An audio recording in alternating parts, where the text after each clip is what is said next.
कांकेर से बड़ी खबर, धान बेचने को लेकर हुआ था विवाद।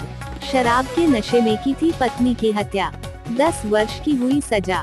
कांकेर के दुधावा चौकी थाना क्षेत्र में जहां बीते लगभग 9 माह पूर्व हुए क्षेत्र में हत्या के मामले में गिरफ्तार हुए आरोपी को 10 वर्ष की सजा हुई है।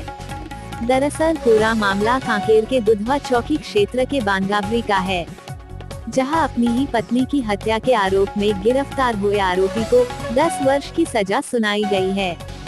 जानकारी के अनुसार बानगाबरी निवासी आरोपी मुन्नाराम नेताम, पिता झितराम नेताम, उम्र 45 वर्ष, उसकी पत्नी मृतिका मंगतीबाई नेताम के साथ घर में झगड़ा हो रहा था, जिसके बाद आरोपी मुन्नाराम द्वारा अपना आपा खोकर ईंट से बने दीवार से मृतिका के सिर को कई बार ठोकर मारकर हत्या कर दी गई थी, जिसके बाद मृतिका की मौत हो गई थी।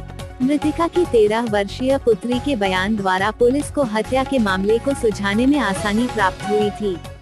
धान बेचने को लेकर हुआ था विवाद। मिली जानकारी के अनुसार आरोपी मुन्नाराम द्वारा अपनी पत्नी मंगतीबाई की हत्या धान बेचने के लेकर हुए विवाद के कारण की गई थी, जिसके बाद विवाद बढ़ने के बाद आरोपी के द्वारा हत्या के मामले को अंजाम दिया गया है। सूत्रों से मिली जानकारी द्वारा आरोपी अपनी पत्नी के अधिक शराब सेवन करने को लेकर क्रोधित होकर इस हत्या की वारदात को अंजाम देने की भी बातें सामने आ रही है। छत्तीसगढ़ और बस्तर के तमाम खबरों पर हमारी नजर, आपकी खबर हमारी कलम। बस्तर के तमाम छोटी बड़ी खबर से हमेशा अपडेट पाने के लिए अभी हमारे बस्तर न्यूज यूट्यूब चैनल को जरूर सब्सक्राइब कीजिए और वीडियो अच्छा लगे तो लाइक और कमेंट जरूर कीजिए।